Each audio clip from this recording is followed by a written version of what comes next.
Here's a major problem I see all the time. Patients are repeatedly prescribed antibiotics for ingrown toenails, but nobody actually fixes the nail. The infection settles temporarily, then comes straight back. And after multiple rounds of antibiotics, we can end up with resistant bacteria, chronic inflammation, and ongoing pain. Because in many ingrown toenails, the primary problem is not actually the infection, it's the nail. Hello, I'm Damien, a podiatric surgeon based in Sydney, Australia. I want to explain what evidence-based medicine actually says about antibiotics and ingrown toenails, because this is often misunderstood by both patients and sometimes even healthcare providers. One of the most important concepts to understand is this: inflammation is not necessarily an infection.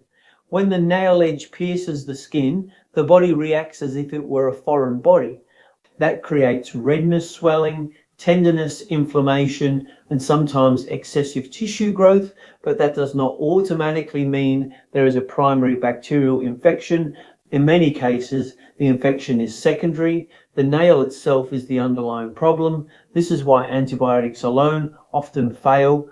If the nail spike remains embedded in the skin, the tissue continues being traumatized. So although antibiotics may temporarily reduce the bacterial load, the inflammation often returns because the mechanical cause remains. It is a bit like treating irritation from a splinter while leaving the splinter in place.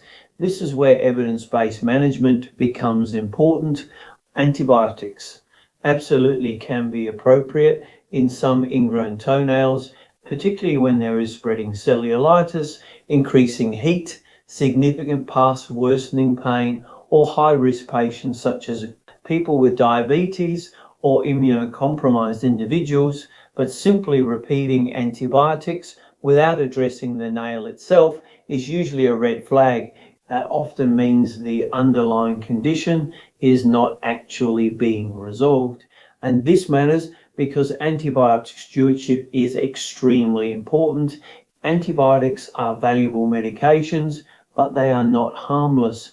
Repeated antibiotic exposure contributes to bacterial resistance, disruption of gut microbiome, health medication side effects, allergic reactions, and reduced antibiotic effectiveness over time. Many people underestimate how important gut health is for immune function, inflammation regulation, and overall health.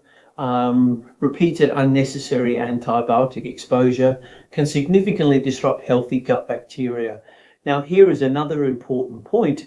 If an ingrown toenail infection becomes chronic, recurrent, aggressive, or repeatedly fails treatment, then further investigation may be necessary.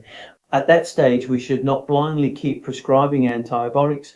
We may need to perform a culture and sensitivity swab to identify the actual bacteria present and which antibiotics those bacteria are sensitive to or resistant to, because in some long-standing cases, we begin to see organisms resistant to multiple antibiotics. And if infection has been present for a prolonged period, imaging may also be appropriate. Why? Because deep chronic infection can occasionally spread into surrounding tissues and even bone. This is called osteomyelitis. It is not common, but it is something we must consider in long-standing infections, diabetic patients, immunocompromised patients, or delayed presentation. Ultimately, good evidence-based treatment focuses on treating the actual cause.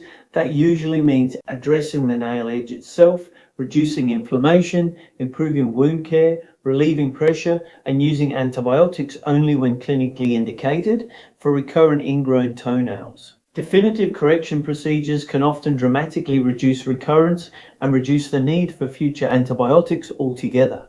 So if you keep needing antibiotics for an ingrown toenail, there is a good chance the underlying problem isn't being fully addressed. The nail itself usually needs treatment, and that is where proper assessment and evidence-based management become critical. Thanks for watching. If you enjoy evidence-based foot and ankle education, subscribe to the channel and watch the next video above.